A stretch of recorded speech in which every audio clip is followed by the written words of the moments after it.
Welcome to the Wake Up with Jim Saab Welcome to the Wake Up with podcast. podcast. It's a very, very sad. It's been a very, very sad couple of days. Personally, I feel like I am in day one of the quarantine. Primarily because I feel so helpless. After, nakakatawa after 3 months of really managing myself, and I think all of us were, even those who are listening to this podcast, have spent the past 3 months really trying to manage and survive. But sadly, our government has failed to work half as hard as us, 'di ba? So the news is the all the news, they're very upsetting, and that's why I wanted to bring back our political consultant and Best friend. karamay and best friend Ali Sangalang of the Linya-Linya show and Linya-Linya. Hi Ali. Hi, Hi Ali. Jim, hi Sab. Political consultant Thanks for talaga, doing this no? again.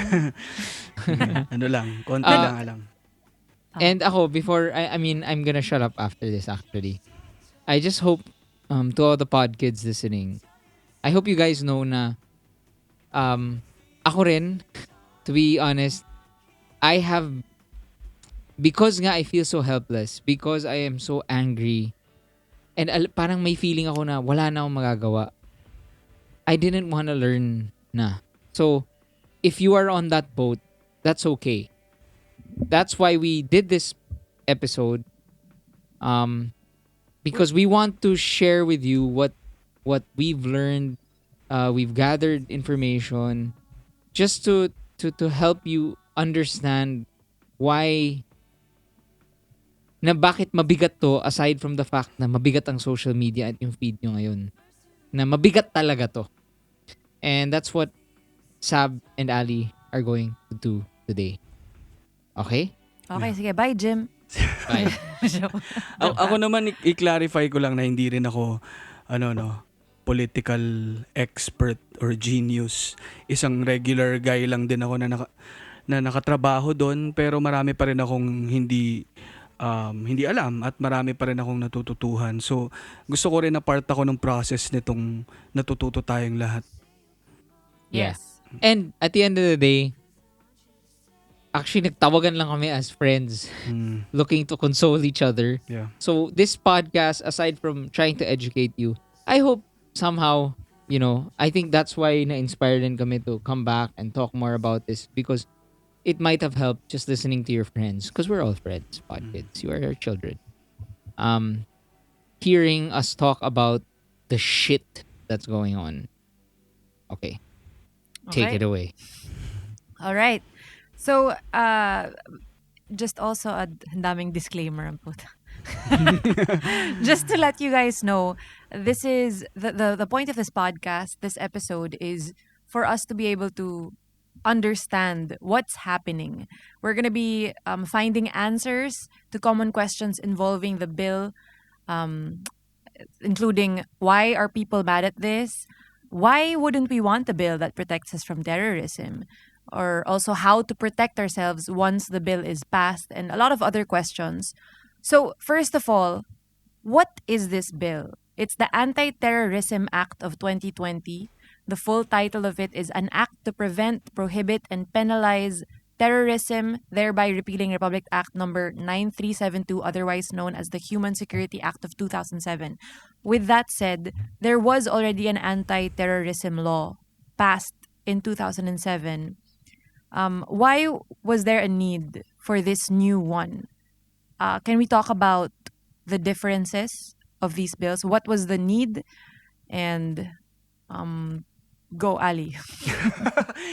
Hindi ko alam yung full details, syempre, ng bill, pero ang alam ko lang, ang alam ko ay... Wait, bakit di mo alam? yung difference ng bill. Kasi, technical din yan, pero, yun din actually, tanong ko din yun, kung bakit ba kailangan. Well, in fact, na parang may mga inamend doon sa Human Security Act na supposedly dapat ba si safeguard yung yung mga tao, no, imbis na tanggalin yun, may mga ano doon, may mga nawawala ako. Alam mo Hindi. nakakatuwa kasi Ah, binomp off namin si Chel Diokno para kay Ali. gags.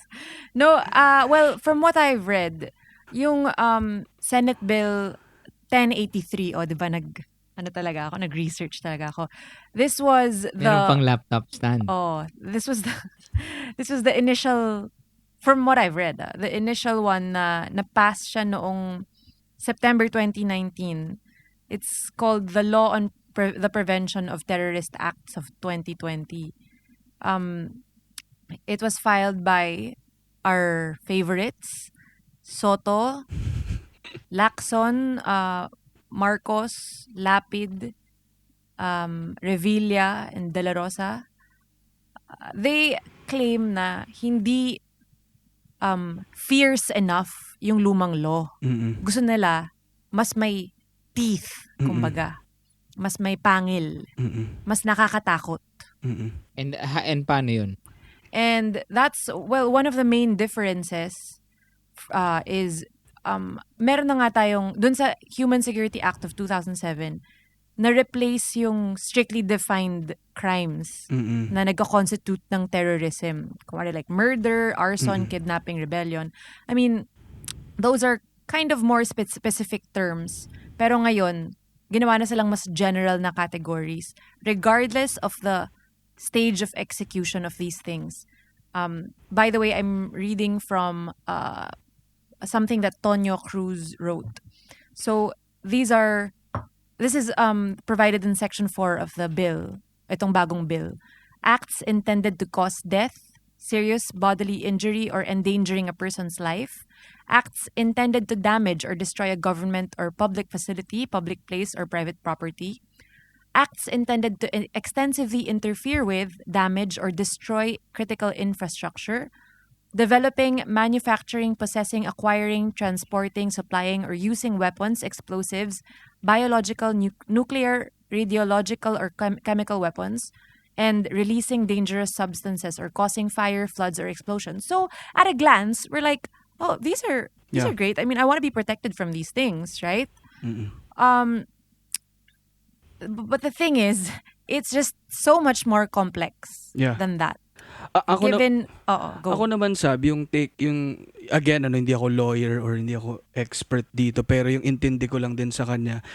Ang sinasabi lang ng mga senador dito sa bill na to, paluluwagin natin yung batas para mas madali silang mahuli. 'Di ba? Yung mga terms na ginamit nila mas naging general, mas naging broad. Yun yung Vague. Oo, naging vague. Dun siya nagiging nakakatakot. Para kasing hindi siya imbis na parang mag-zoom in tayo papunta dun sa mga terrorist figures talaga or groups, ay parang nagzo-zoom out tayo at pwedeng sakop yung ibang mga taong hindi naman talaga terorista. Yes. Yun And, So yun yung hindi ko sigurado kung bakit nila ginagawa. Kung ang main goal ay to 'di ba, to stop terrorism or hulihin tong mga to, or itigil ang terorismo, bakit paluluwagin mo at posible pang may matapakan ng mga ibang inosenteng tao? And also questionable is why it's being sobrang parang urgent above all things, above mass testing, above things that are really more crucial right now because people are starving. We're not Yeah. able to go to work. We're not able to travel to work because nga, 'di ba? Ang gulo ng public transport. It's just there's a freaking pandemic happening right now. Yeah. But everyone's focusing on this terror bill. Mm-mm. So, ayun, even if ang binabato ng mga pro-admin is in Section 4 of itong Anti-Terrorism Act of 2020, may nakalagay naman doon na it excludes advocacy, protests, ano ba yung sinend ko sa'yo? To. Ayun. That provided that terrorism as defined in this section shall not include advocacy, protest, dissent, stoppage of work, industrial or mass action, and other similar exercises of civil and political rights, which are not intended to cause death or serious physical harm to a person, to endanger a person's life, or to create a serious risk to public safety. So, yun yung sinasabi nila na parang di kayo marunong magbasa. May nakalagay naman na ganyan sa Section 4. Do you have anything you want to say Ah, ah, about this? ako sab kasi na ano yung pinaka-concern dito I think ay napupunta kasi sa executive department o sa mga pulis at militar natin yung interpretation na yan. Well, in fact, Mhm. dapat may korte na dapat magsasabi o may proseso tayo para sabihin kung may kasalanan ka o wala. Dyan, based lang dyan sa mga nakasulat na yan, yan lang ang batayan ng mga pulis at ng mga militar kung manghuhuli sila o hindi. Mhm. 'Di ba? So nawawala yung buong process na na may warrant of arrest ka dapat at dadalin ka sa korte at korte ang magsasabi kung may kasalanan ka o hindi.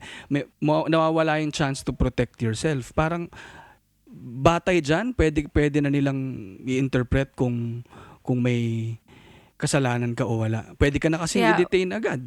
Yes. What's scary is even if you are protesting kahit wala kang gustong bodily harm or ayaw mo mag-cause ng death. With this, from what I understand, with this bill, kahit na obviously wala kang gustong saktan, Mm-mm. pwede kang i-detain ka agad. Kasi hindi Mm-mm. ka nila kailangan ng warrant of arrest. Mm-mm. Tapos, walang hearing, walang anything. Pwede kang i-detain for 14 days. And Mm-mm. pwede pa siyang ma-extend Extend to to 10 more mm-mm. days. So, that's what's scary. Kasi of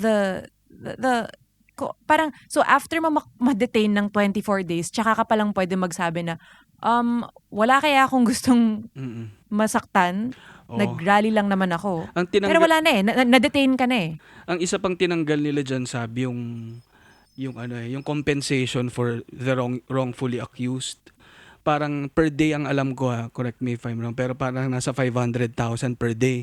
Kung mali ang Yes. pagkaka-detain sa'yo, babayaran ka. Yes. Tinanggal pati yun. So, Tinanggal. oo, yung mga safeguard, mga pang protection sana ng mga tao dyan, inisa-isa nilang tanggalin. Kaya yun yung nakakatakot. Well, ako naman, guys, parang ang nasa isip ko rin talaga, kailangan nating balikan kung ano ba yung purpose nitong bill na to. Ano ba yung gusto nilang mangyari? 'Di ba? Mang takot. O yun eh. Kung ang thing nito talaga ay kung ang gusto talaga ng mga lawmakers natin ay 'di ba, eradicate yung terrorism. Dapat yun yung lumalabas no. Dapat yun yung naiintindihan ng mga tao na ay oo nga magagawa nitong i-eradicate yung terrorism. And kailangan natin sigurong pakinggan din yung mga tao na talagang nakakaranas nito. Ngayon, habang nagre-record tayo, may mga taong nakakaranas nitong terrorism na to at karamihan nasa Mindanao. No, kaya nga ako binabalikan ko yung sinabi ni Congressman Mujib Hataman dun sa deliberations at saka yung sinasabi niya na yung pinaka-effective talaga na pagsugpo ng terrorism ay i-convince yung extremists na magbalik loob sa sistema. And nagagawa na siya noon. No, kasi gumawa tayo ng mga programs na tumutulong na iangat yung antas nila sa buhay. Yes. May mga programs tayo like yung CCT, conditional cash transfer sustainable livelihood, na basically kailangan mo kasi alamin ba't nila ginagawa yan no.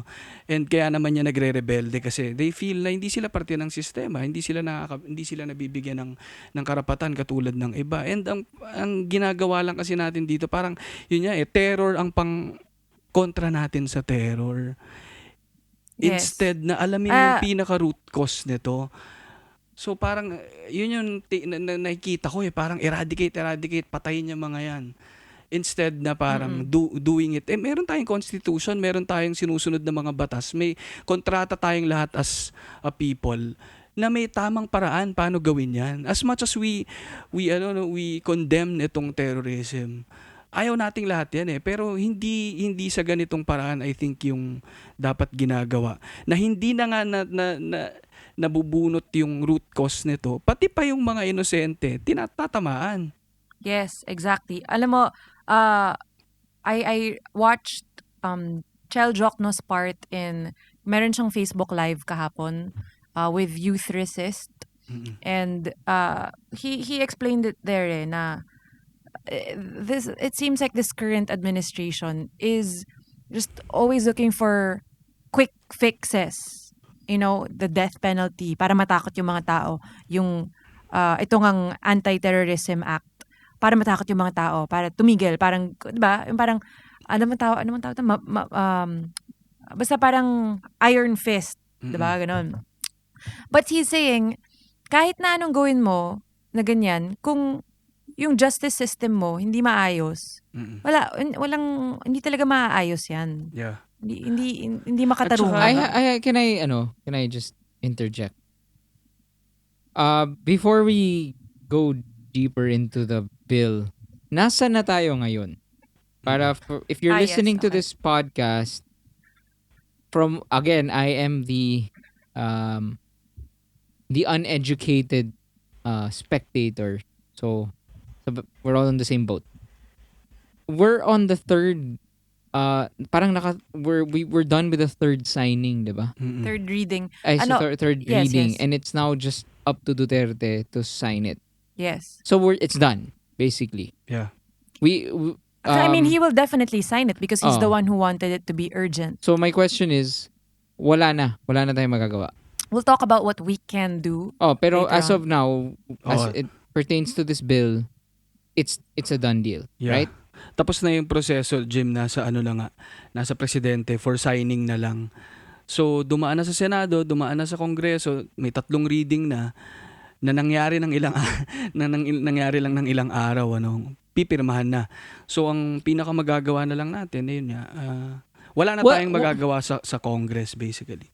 What's a case, Ali, na of a bill that Happened this is even fast? more important, Oh. but didn't take this quick? Kasi yun yung that's Well, what's yung isa, alam ko, frustrating yung- a lot of people. Di ba yung Freedom of Information, FOI noon, hindi ko na alam kung ano status niya ngayon, pero alam kong pagkahaba-haba ng deliberations dyan, kahit na kailangan na rin naman natin nun. No? So, dun makikita na na meron talagang influence yung mga branches of government sa pagpapatakbo nito. Kahit Pwedeng na dapat Ali? independent. Sorry. Sige, go. To put it, Layman's terms? layman's terms. Like, paano ba to? Sinabi ng president, guys, ipasa yung bill na to. So, yung mga congressmen, for most people, they don't understand bakit sila, kasi the funny thing is, we actually have a friend who's a congressman. And talagang diring-diri kami sa kanya kasi nung death penalty inapprove. So, ang question ko, Ali, is to help people understand bakit ano ang kinakatakutan ng mga congressmen na to say no? Bakit sila takot I don't believe in this bill. I'm not gonna sign it. Bakit ba't hindi nila magawa? Ano mawawala sa kanila? Well, kasi yung mga congressmen, sila yung nasa legislative arm, sila yung gumagawa lang ng batas, And itong mga representatives natin, may mga sarili din silang mga proyekto sa mga LGUs nila. No, kung saan sila representative. No, kunyari sa QC, representative ka, may kinalaman dun yung executive department. No, kasi nandyan ng DPWH, DSWD, at iba pang mga ahensya ng gobyerno na pwedeng apektado rin yung mga proyekto nila. So for Dahil sa example, let's executive. say, let's make it mababaw lang. I am a congressman in QC. Meron akong basketball court na ginagawa. Tama? Oo. And then, so sabihin na, if I say no to this bill, hindi matutuloy yung basketball court. Hindi ka nila papayagan. Not necessarily basketball court, pero example mo lang naman yan, pero may mga proyektong maapektuhan talaga dahil hindi naman independent lang yung LGUs although meron silang autonomy, meron ding say dyan ng executive department. So, ano ba ang connection ng congressman dun sa LGU? So kung yung dun sa mga barangay captain, yung mga ganyan, di ba? Ano bang... Well, part sila ng isang community. May ibang trabaho yung congressman bilang tagagawa ng batas na para sa buong bansa yon. Pero sakop pa rin siya nung lugar na yun eh. And paano ba?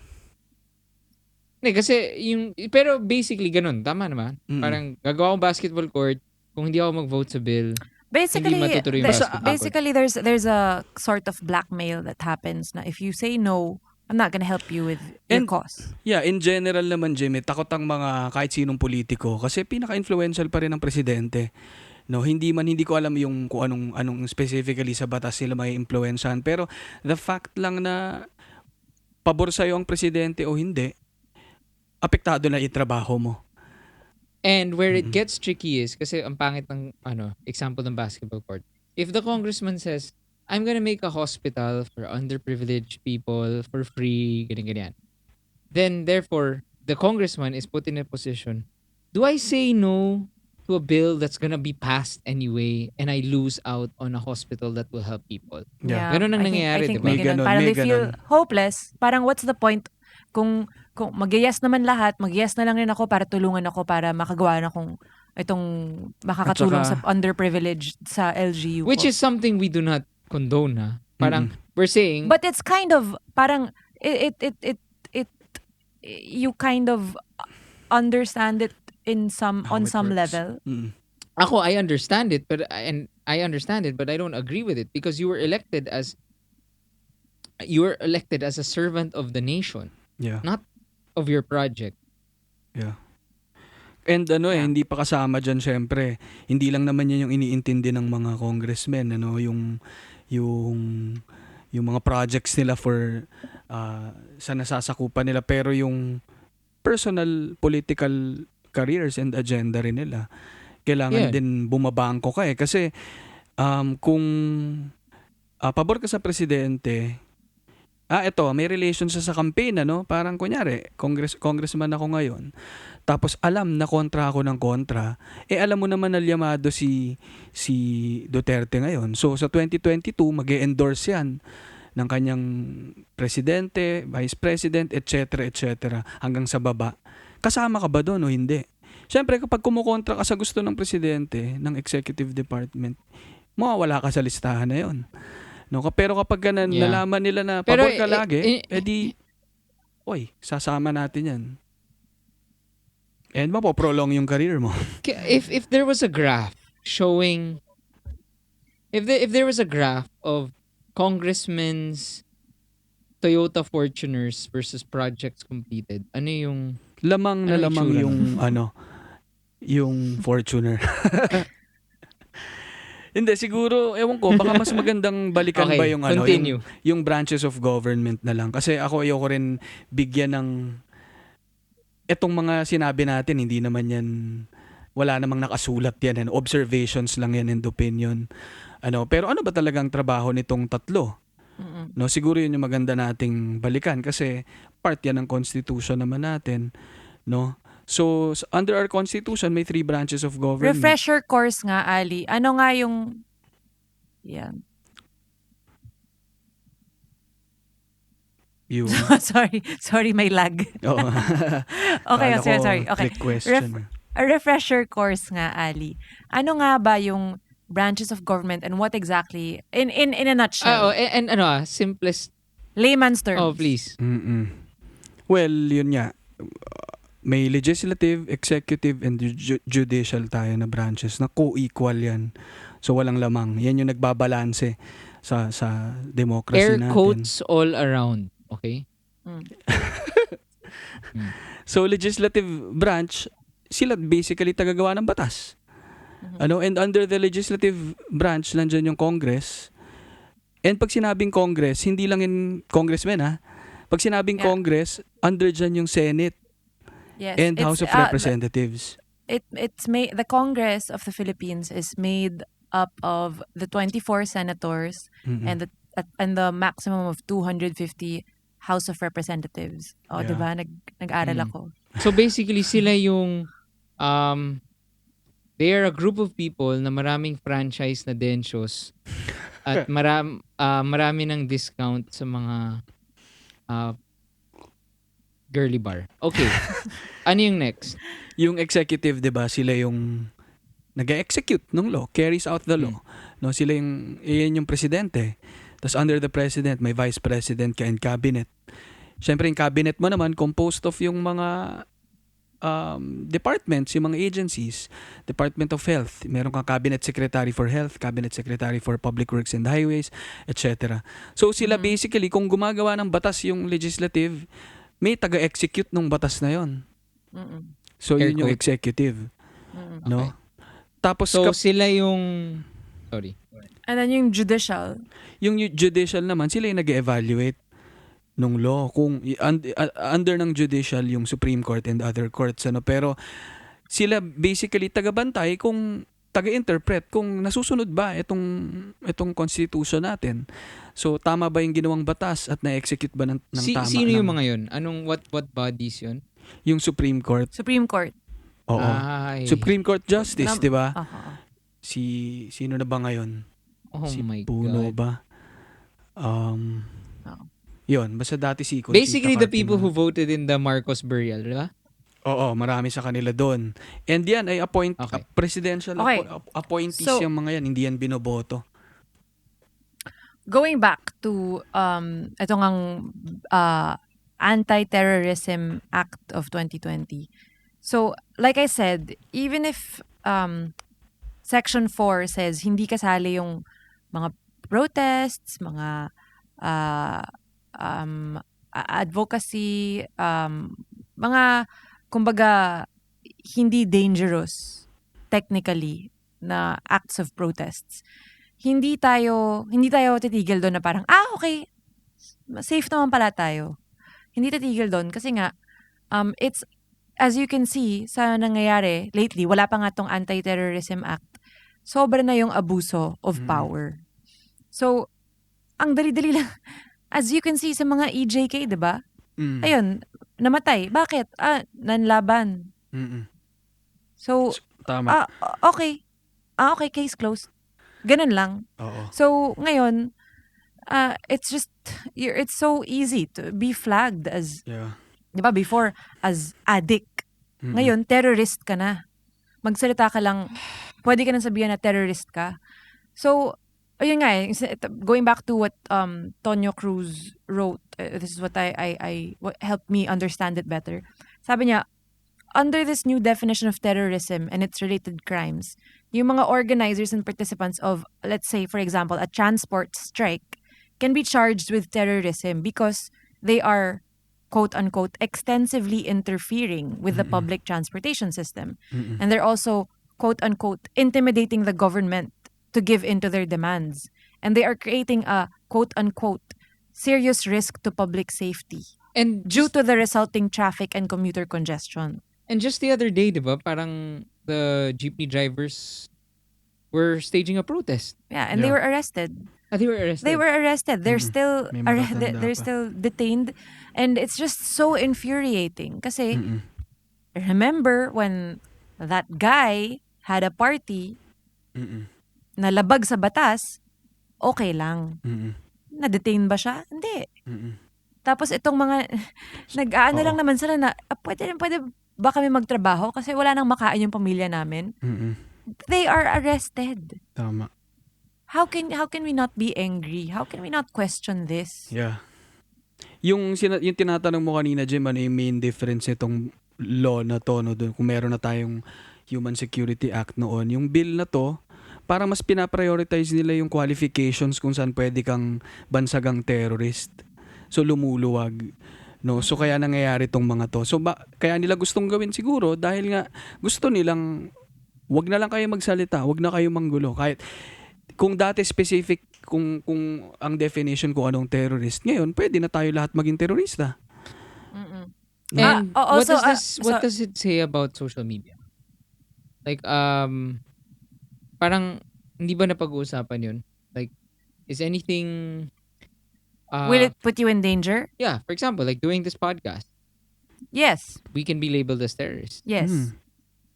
So, Who deems us so? With parang who in this bill is allowed to make that call? Ato, May you council dyan, Sab, di ba? actually, Ang alam ko merong parang hindi ko alam yung technical term pero basically parang may anti-terrorist task council, force, task ganun. force ganyan na sila yung magde-determine. Iyon na nga ang nawawala, Jim, kasi meron tayong Supreme Court na trabaho 'yan. Na Ngayon, it's, walang kinalaman sa executive department. yeah. Ngayon, alam mo na ngang under siya ng executive department at alam mo na ngang gustong-gusto ng nasa taas na manghuli di mawe-weaponize nila tong batas na to. Yeah. It Na, will allow the police, the law enforcement, and the military to carry out warrantless arrests. mm So, ayun. Tapos temporary detention. And yung una nating bill, no, yung Human Security Act of 2007, dati 72 hours ka lang pwede ma-detain. Mm-mm. Yun nga yung pagkakaiba. Ngayon nga, it's 14 to 24 days. Mm-mm. So, what's even scarier is that under this new bill, kahit suspicious lang sila na terrorist ka, may right na sila na mag-wiretapping Mm-mm. and mag-surveil sa suspected person or yung Yeah. yung data mo, yung conversations, or emails, messages, pwede na nalang basahin. Yun. Grabe, basically. Yeah. Parang, again, babalik ako dun sa sinabi ni Sabi, nung wala pa tong batas na to, nangyayari na yan eh. 'Di ba? Harap-harapan kaya nilang gawin in broad daylight. Paano pa kung batas na? Exactly. So, ayun. So ako, yun nga, imbis na itutok yung target sa mga totoong terorista, para masiguro na natin maging accountable sila sa mga ginagawa nila. Parang pinapalawak pa nila yung target para mas maraming tamaan. How will that solve the problem, no? Yun nga, Ali, 'di ba you were telling me earlier today when I called you na sabi ko kasi what about yun nga kasi ang sinasabi ng mga people who are for this bill is they're just protecting us from yung mga terrorists nga. But according to what you watched yesterday sa hearing, yung mga yung usual targets, ay hindi sang-ayon sa bill na to. Tama. May tatlong kongresista na nagsalita kahapon and they were explaining why they voted no and may isang abstain no. And ito ay nanggaling na sa mga representative ng mga pinaka tinatamaan ng problem na to, ng terrorism, no, sa Basilan at sa ibang parts ng Mindanao. And sinasabi nga nila na hindi ito yung way to do that. Yung sabi nga nung isa, identified na nga kung sino yung terrorist groups. Anong maitutulong nitong batas na to kung paluluwagin mo siya? Anong matutulong nito para mahuli yung mga yon? Di ba sila na nga yung kailangang tugisin o sila yung kailangang tutukan? So, hindi niya maintindihan kasi kung hindi nararamdaman ng mga taga doon, hindi ko sinasabing Mindanao lang ang tinatamaan, marami rin din naman dito tsaka sa Visayas, pero isa sila sa mga pinaka-affected. So, kung sila, hindi nila nararamdaman na may improve nito yung condition ng buhay nila doon, sino pang makakapagsabi na oo? 'Di ba? So ako, very valid yung points ng mga yon. And yun yan, nakakalungkot, hindi man lang sila nabigyan ng chance to amend and to have a proper debate paano mapakikinggan yung mga concerns nila para ma-solve yung problem. Yun. Ay nako. So, paano pag sinasabi, ang mga I asked the podkids ano yung mga gusto nyong i-clarify? Any questions, anything that they want to talk about? They're asking, paano yung mga kaibigan nila or yung mga family nila na sinasabi, okay lang yan, hindi naman tayo affected dyan. Yung lagi nilang sinasabi, diba? Parang nung war on drugs, kung di ka naman addict, di ka matatakot eh. Yun yung problema dun kasi, how can you, kung may kaaway yung isang tao na police, ang dali-dali lang napupuntahan siya sa bahay, babarilin siya, sabihin, addict yan eh. Diba? How, paano natin ipapaintindi sa kanila ganun? It's such a privileged thing to say na okay lang, hindi naman tayo dyan apektado.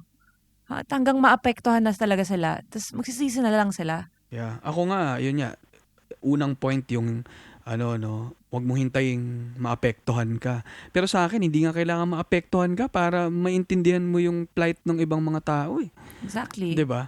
Kailangan bang tamaan ka bago mo malaman na masakit 'yan? 'Di Oo nga. ba? Alam mo nang masakit 'yan para sa mga ibang tao at sila na nagsasabi nun, and totoong accounts yung mga naririnig at nababasa natin. Ay, hindi ko rin maintindihan kung bakit hindi enough 'yun para maintindihan na kailangan ng mga tao na 'to yung tulong natin, and yung opinion natin ay may ano, may factor 'yan basically para matulungan sila. So dapat nagvo-voice out tayo ng concerns natin. Ang tanong rin nila is, parang ang gusto na lang pag-usapan natin ay, bakit hindi okay maging neutral sa panahon ngayon? Well, may isang quote diyan, 'di ba? Gusto kong i-google ko lang yung sinabi ni ano ba yan, Sige, go Desmond lang. Tutu yun. Ako, if I Sabi, may answer, Oh. um, I think kasi right now it's about justice and injustice. It's as simple as that. It's good and bad.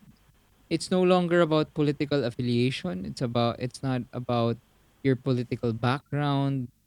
It's really about what is right and wrong. Mhm. yeah. And that's why people online are pretty much stoning people to death because the line is has never been clearer, 'di ba? Parang if you put it, parang are you pro EJK or not? Parang ganon. Are you pro killing people without um Due process. due process or not? And if you are, that's why I think Actually, wait lang, sorry. I mean, if you're pro killing people or not pala. I mean, what I meant about due process is arresting people, because you're not supposed to kill people with or yeah. without due process.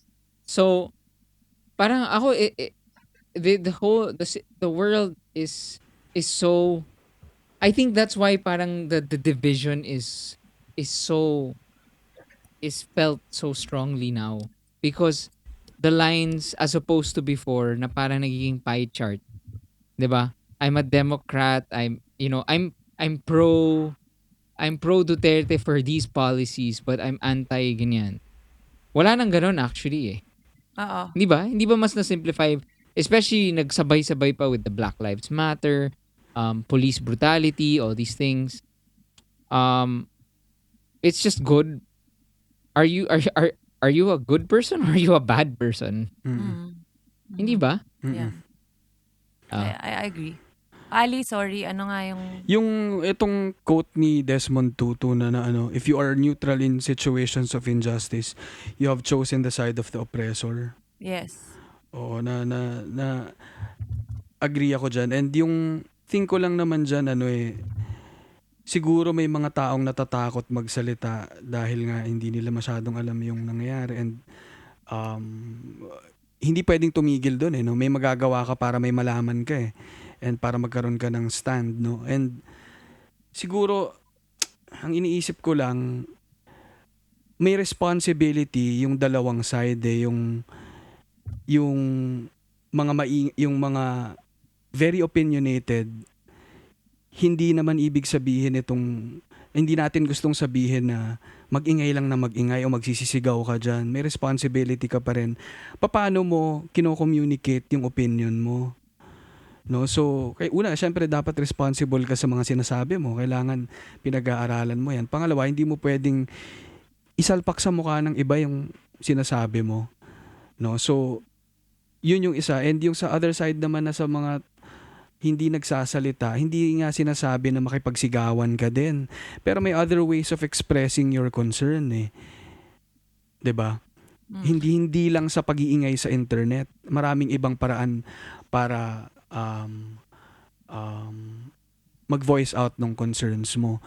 'Di ba? Kahit sa sarili mong circle. So ikaw mismo no, internally kailangan naiintindihan mo kung bakit tama o mali yung mga bagay. Mm-mm. 'Di ba? Bago mo siya yeah. sabihin sa iba. Kung yung sinasabi ni Jim, agree ako And babalik siya to, naiintindihan mo ba kung bakit siya tama o mali?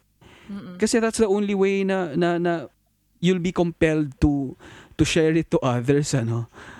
Kasi kung ano lang, kung hindi mo siya talaga nagigets at sakay ka lang ng sakay kung ano yung bagong issue, edi talagang magkakamali ka diyan kasi hindi ka Yes. sigurado kung ano ba yung sinasabi nun. Ano Kaya, mm. another thing I wanna ano rin is, there's a big difference between being scared to speak up, because ako, I completely understand. Ako, I'd like to commend nga Sabe. When she was first pregnant, 'di ba? She was very vocal during the election. Tas nakita ko firsthand how it affected her. Um, cause seeing messages like tangina papatayin kita, 'di ba, mga, and then even threatening her about her pregnancy and all these things. Pero lumaban pa rin siya. But what I'm trying to say is that I don't think people are expecting everyone to be as vocal. Yeah. The first step nga is what, just to add to what Ali is saying. The first step is actually knowing what the hell is going on. Now, I understand that most people have mental health issues or are fatigued. Okay?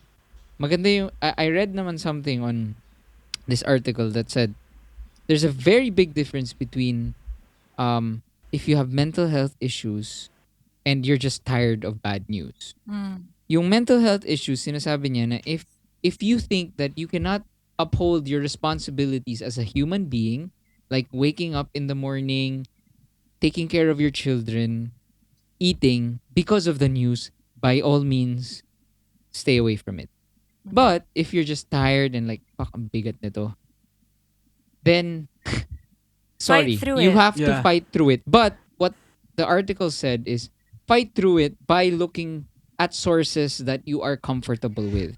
Mm. Kasi And gets ko eh, Twitter is like a machine gun of information. If you want, call your tito, di ba? Call your dad, call your mom, and say, pwede pa explain ano ba nangyayari? Or like what we're doing now with Ali. Mhm. Ako kaya umiwas na ako sa Twitter, and whenever may mga ganitong mabigat and like I feel so hopeless, that's why we get Ali on the show. It's just because, can we talk about it? Can you explain to us in a simpler way? So anyway, and ako sasabihin ko lang mm, diyan, pag tinatawagan niyo ako, may tinatawagan din akong iba mm. na kaibigan ko na nagpapatulong din ako. So ganun siya eh. Wala namang may monopoly ng lahat ng knowledge na to eh. Pero mahalaga makipag-usap at makipagkwentuhan para matuto ka. Pero yun again, And kung hindi mo naintindihan kung bakit, hindi mo talaga siya gagawin. yeah, I mean kunwari, another example just to further my point. Nung elections, in fairness, that was the most I watched TV. Wala tayong TV nun, pero may TV sa gym. Uh every time nasa gym ako, manonood ako ng CNN, 'di ba? Mm-mm. Because during that time, I could handle it. But now, with all that's been going on, I've In your decided personal hindi na ako life. magto-Twitter. Hindi na ako magaganito. I'll just talk to Ali, and and also kuwan nung elections. Nung elections naman, I didn't want to talk to friends because I had friends that were stupid, and you know, They are uh, non-friends they are now. non-friends anymore. Pero yun lang ang point ko na tama eh, parang if you're just really tired of the news, then it's still your responsibility as a human being to find out what the hell is going on. But it's fair for you to choose which medium is best for you and Mm-mm. your state right now. Yeah, and it's a great thing to talk to your family about it. You can start there, get their views, and then kayo, mag-debate kayo or Mm-mm. understand each other, try to explain things, try to learn. Um, uh, I mean, ako personally, I am not as ruthless as I used to be because it is a mental health issue. Na-affect talaga ako and I don't want to be depressed because our kids can feel our energy eh. Mm-mm. And this is why on Twitter, you guys know it's very toxic and I can't honestly I don't want to say I'm weak, but I can't take the death threats anymore. Especially I Mm-mm. have kids. I don't want them to be in danger. But I do feel like this podcast is a safe space for me, and I know that the podkids, you guys, I know that you will fight for what's right. So in my own way, in my handling of this issue, exactly what Jim said, in the platform that I deem is safe for me and Mm. for my mental well-being. One thing I can contribute, and I'm sure you guys in your own circles, you can do that Tama. as well. Yeah, and ako, don't underestimate the value of, let's say you're a pod kid. You listen to this podcast and you were moved by Ali and Sab, and you parang don't think na just because you're not on Twitter using the hashtag, you're not on Instagram, doing whatever. That doesn't that should not deplete the value of you going to your friend and telling your friend like, "Hey man, tang ina mo." Whoa. 'Di ba? Like parang gumising ka, Sarap. puta, puta ka. That But that that will still be, kumaga, that's still something of value and of Mm. substance, and it's more than ever we need it now. I do want to say, now that the bill has been passed and it's about to be passed, there are parang konti na lang yung ways natin. Kasi diba the next step is what can we do? Um, that's why I do urge people, and I will personally also speak out more on social media because ang hirap eh. I do want, there are rallies happening now, but then let's not forget there's a virus happening and it's very dangerous, diba? And parang the revolution looks like it's happening online, pero syempre ang hirap kasi echo chamber rin yan eh. Hindi Oo. lahat may Alam mo, internet eh. may interesting na sinabi si Charles Tuvilla, yung isang kaibigan ko, tungkol dito eh. Parang, kung babalikan kasi natin yung people power, yung EDSA DOS, yung kay ERAP, wala pang Andun ako. andun ka, 'di ba? Walang social media nun eh. Wala. Text. Text, 'di ba?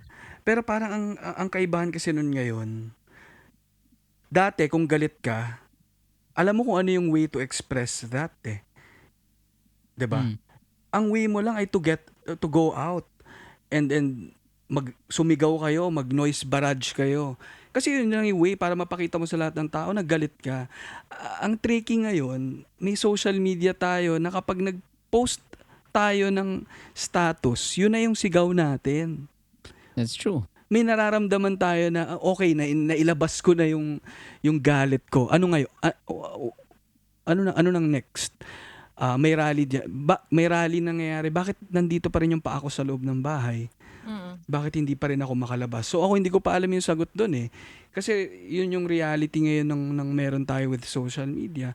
Yun yung isang possible effect niya na pakiramdam natin lumalaban na tayo pero nasa isang bubble lang tayo. Yun nga so with the what the people want to know is what can they do? What do we do now? There Well, is a petition that's being shared online. I don't even know how effective it is, but I've yeah. signed it. What Yeah. anong mawawala sa atin? Ito. I also signed the petition, pero I just wanna ask you guys, ano ba ang nagagawa ng mga yun? In the Sorry, states, if you collect a certain number of signatures, the political parties, the higher ups are parang kumbaga they have Signal. to answer it. Okay. So, kuwari dito, kaya siguro people are like, bakit ako magsasign yan, hindi nga marunong mag-text yung mga politicians natin. Mukhang hindi marunong magbasa kasi nag-yes sila sa bill Oo. na hindi naman nila naintindihan. Alam mo, Jim, umaabot na sa kanila eh, sa politicians. You think? Oo, You think? umaabot sa kanila. Bakit nangyari to lahat nung sa yung isang pinag-usapan natin last time na dahil kinalampag natin sa online, biglang nag-iba yung isip nila. Yung kay Panelo, ano nga ba yun? Yung basta yung nag-iba yung isip bigla nung government, tas hindi na nila tinuloy. Tas Ano sabi na nila, nga yun? I remember inano that. lang nila, parang bigla nilang, hindi pala, parang gano'n. So, dun ko napatunayan na umaabot eh. And hindi lang yun sa mga petition na to, Jim eh, yung kahit yung Twitter, tingin ko umaabot sa kanila eh. Yeah, it's yung mga actually nagtitrend. Pero ito Pero wait again, lang, I am sorry. the resident pessimist Okay. here. I just want to ask again, just challenging you guys. And by doing this, it actually is very therapeutic for me kasi magaganda yung mga sagot niyo. Mm. Um, with a 80-90% approval rating, and that 80 to 90% nga are, don't are not on Twitter. They don't read these petitions. Um, why would they care? Mm-mm. If talking about the government, Mhm, if they mhm. see na, oh my god, ang daldal ni daldal ni Ch- Alingaw sa Twitter. Galit siya sa bill. Parang, hala. Oo. Why do you think? Ako for as an example lang ha, after the hashtag junk terror bill has been happening, ang daming biglang nag ano parang, "Oh, wait, Bumabalik. wait, Hindi ako ano, nag-yes. hindi ako Oo. nag-yes, I mean, nag-yes ako pero with reservations." So people are like, "Oh, biglang ngayon naghuhugas kami kayo, nag-yes kayo." Yeah. Tang So ina talaga yun. so Ano that eh. that in itself shows na umaabot sa kanila. Yeah. Kasi bigla silang nag-aano na, "Uy, hindi naman ako nag-yes talaga." Parang, "Uy, ako nag-start ng bill na 'yan pero ayoko nang masali yung pangalan ko diyan." Oo. Ang in gym That's ano true. papakinggan pa rin nila tayo kasi alam naman nila na tayo yung boboto no. Pero So ang konti lang ng di, boto natin eh. pero hindi and well alam naman nila na yung influential pa rin yung ano ba paano ba? Wait lang Gen Z is coming. Makakapag-vote na sila. Sila yung online. And makakapag-vote na sila. Ay Alam mo, magandang point. to be honest, nung Ali, when we were 18, 19, uh, in college, sobrang konti lang ng registered Yeah. na kilala ko. Mm-mm. And kasi parang sila, wag na, ang init kasi ayokong pumila eh. Mga ganon, di ba? Parang, okay. Pero ngayon, dahil nga, sige, let's say I hate to say it, that it's trendy to be woke. Mm-mm. But, if that's gonna be the thing Yeah. that makes people register to vote, then by all means, fine, make it hashtag trend, di ba? They will be eligible to vote now. And just to remind you, that's one thing that we can do. We can register to vote for the 2022 elections, and registration is resuming in July. Yeah. And yun. So from what I read rin, it's the registration will be a no face-to-face transaction. So what does that mean? It said that all transactions with the public will be done via letter, email, or fax only. Does that mean that you don't have to physically line Likely. up? Oo, Ganun hindi ba? na. Mm-mm. I mean, I hope that's true. We'll see. Kasi I think that's also part of the flaw in this system, is that they really make it hard for you to register Mm-mm. to vote because they don't want you to vote. Yeah. Gusto nila yung mga magre-register, yung mga binayaran nila, mag-vote sa kanila. Iba So, gina-guide pa nila kung paano talaga mag-register mm-mm. para ma-count. So, Well, yun nga Ako yung isang sinasabi si naman si Sir Egay naman na guest ko na rin sa Linya-Linya show. Sabi niya, guys, di lang tayo basta boboto sa eleksyon. Mangangampanya tayo ng matindi para sa mga karapat-dapat mamuno sa atin, at mangangampanya rin tayo laban sa mga ang sasahol at taksil na ito sa bayan. Huwag kakalimutan ng galit at himagsik. So yung sinasabi niya lang, hindi lang tayo dapat bumoto kasi alam natin isa lang ang boto natin no? Pero yung pangangampanya para sa dapat at sa hindi, malaking role din yun sa atin dahil nga may influence tayo sa ibang mga tao and kung matutulungan natin silang mas maintindihan yung mga nangyayari at yung mga dapat botohin at hindi dapat botohin, hindi malaking influence, responsibility rin natin yun. yeah. So, okay. I guess maganda yung sinabi nga ni Sab na the bill is done. Okay, what can we do now? Protect ourselves and to contribute to the betterment of our nation. tulungan kita dun, Jim, no? yung, ano, Mm. yung sa part na, kasi nga, ano may kumalat, di ba, kahapon yung sinasabi na yung database ng mga congressmen na Mm. mag-DM tayo sa kanila, mag-email, ganon. Tinatanong din kasi kung nakakatulong ba yon yung pagkalampag natin sa mga congressmen. Definitely makakatulong yun. Pero sa ngayon, dito sa bill na to, wala na magagawa ang Congress dahil nga pipirmahanin ni Duterte. So ang way na lang, kung meron tayong gustong mangyari pa dito sa bill na to at kontrahin, bilang hindi pa siya batas, dahil hindi pa pirmado, ay iparamdam sa executive department, sa presidente, na hindi natutol tayo dito. And how do we do that? Yun na, yung mga pinag-uusapan natin, mag-ingay sa internet, lumabas, etc. Yun na lang yung nakikita kong way. Kasi wala namang proper way of doing that. Kung mag-i-email ka sa kanila, mababasa ba yan? Wala na, hindi na ata active ang rocket mail eh. Oo, nag-email ako kanina, nag-bounce back eh. Not enough memory storage. No, kaya tingin ko, Jim, importante pa rin yung yung kahit na sinasabi mo minority tayo, mahalaga pa rin na mga lampag tayo kasi umaabot pa rin yan sa kanila. Kaya ako sinasabi yan. Kasi yung chief of staff niyan, yung EA ng mga yan, ay nasa Twitter. Yeah. Actually, when you were saying nga yung database ng mga congressmen, yung mga yan naman, mga naka-iPhone 11, tapos alam mo yun, hanggang ngayon naka font size 50, tapos hindi pa rin alam paano mag-unlock ng cellphone. So, Mm-mm. yung chance actually natin, yung mga, hindi ba yung mga EA nila? Mm-mm. Kasi yung mga yan naman, yan yung mga nako-conscious kung ano sila. Yeah. Pero, anyway, ako naman, I just wanted to voice out rin, kumbaga, yung I know, and alam mo naman to, Ali, diba? I mean, whenever we've had our private discussions about politics and all these things, I always speak parang on behalf of the the pessimists, the ones who have lost hope. Yeah. And I think for me it's important for the podkids to know that they're not alone. Na kuwari, yung itong pangongontra ko na konti na lang tayo. I know that's a stupid attitude, 'di ba? Alam ko that's a defeatist way of dealing with things. Pero it's important to acknowledge that those thoughts do, they do surface, especially among the youth.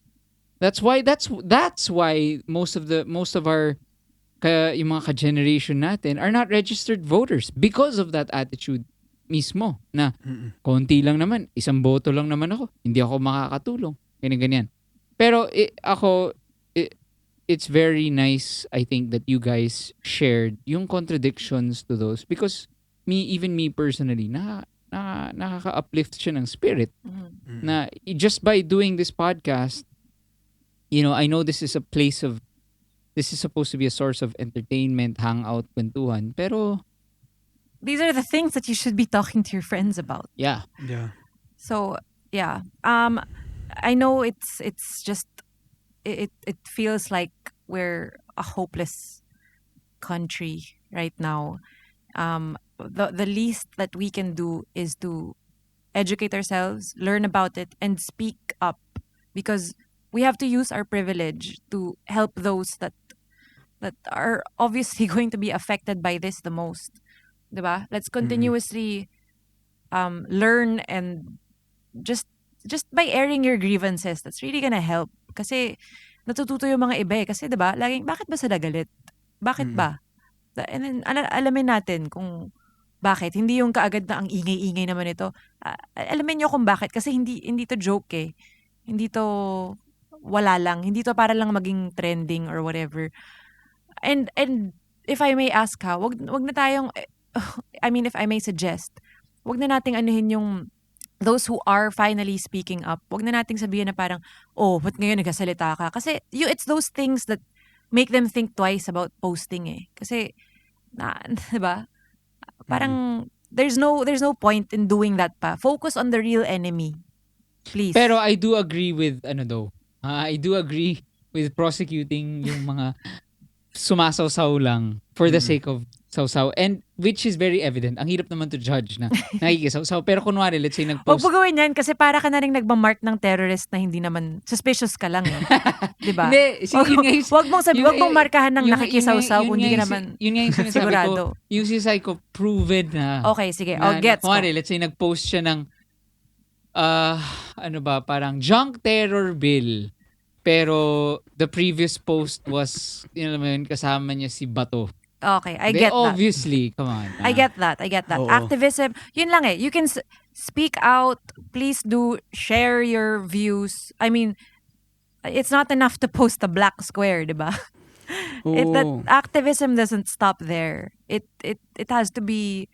You have to continue to work work on it. We're all learning. Pero again, gusto ko lang sana mag-ano dun sa, ayoko lang ma-diminish nga yung mga efforts ng tao based on where they are now. Ako for me, that's the especially, we're talking about the Gen Z, okay? It's a very they're sensitive folk. So once they hear na, pa black square ka, wala ka namang ginagawa. Talagang hindi na yan gagalaw. Honestly, for me, ako, do what you can in a space that you're comfortable and Yeah. Yeah. And most Eh. importantly, if you can, let's take it to the streets. Mm. Just remember to wash your hands and wear a face mask. Yeah. Ay, nako, grabe talaga. This time pa talaga tayo nagkaroon ng ganito, no? Siguro talaga, ayaw talaga na may chance tayo na makapag-rally against them. It's really just fucking timely. These guys are really out to get us. So don't be complacent. And we'll get through this. We'll figure it out. Join the groups that you see are making a difference. Ali, would you like to recommend any of those that they can, Facebook groups that they can join, that they can learn more from? Groups, youth groups, siguro? Well, andun pa rin ako sa sa Citizens Budget Tracker. Aha. Pero sa ngayon wala pa akong ibang alam na groups na pwedeng salihan. Pero alam ko sa mga kanya-kanya yung circles, communities, may mga movement na dyan para mas maintindihan nyo yung mga nangyayari. Siguro mag-follow din ng mga credible news source at i-unfollow yung mga alam nyo ng hindi nagsasabi ng tama, no. And yun nga, surround yourself with with mga friends na alam nyong mas may alam sa mga bagay, and i-admit kung hindi kayo sigurado at hindi pa kayo masyadong hindi nyo pa masyadong intindihan lahat. Tanggapin nyo lang muna na hindi nyo pa siya naiintindihan. Malaking bagay siya, no, para hindi rin kayo matakot. Huwag kayong matakot na hindi nyo pa naiintindihan lahat. Pinakamagandang gawin natin ngayon ay magtanong, dahil ang labo-labo na ng mga nangyayari. Magtanong tayo kung bakit, para mas maintindihan natin. Tama. Yes. Agree. Any line, any words of wisdom from, may linya-linya ka ba? For this, what's ano yung happening. linya-linya mo for this moment? Ay, teka, ano nga ba natin sa nangyayari na to? Sige, pag-isipan mo yan. Starving from the gutom, now we eat.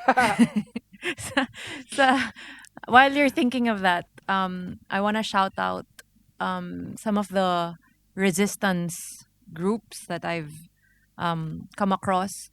Akbayan Youth and also Youth Resist. They've been Ay, yung youth doing resist, these tama. Facebook lives to help to help us understand what's going on better.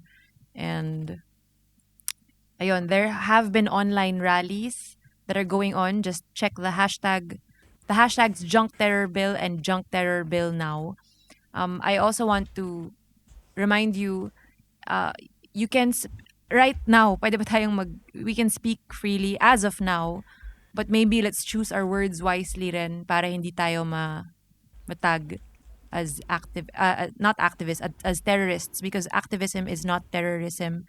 Let's stand by that. And ano nga sabihin ko? Ali. Ali. Well, yung Linya-linya. akin hindi ko siya linya, no, pero nagustuhan ko siyang line ni Kit Belmonte na congressman ng Quezon City, sayang hindi dito, no? Pero yung why are we adding terror to terror, no? Kung alam na nating may maling nangyayari, hindi maling bagay din yung dapat nating gawin para labanan yung mali na yun. No, Mm. kaya tayo may constitution, kaya tayo may batas, may social contract tayo as people. Napagkasunduan natin yon para mas maging maayos yung community natin, mas maging maayos yung bansa. So, kaya tayo tutol dito kasi alam natin na hindi mare-resolve ng mali yung isa pang mali. Yun. Yeah. So, thanks guys. If you have any if you hindi, here pala. If you guys want I have some suggestions um before we end.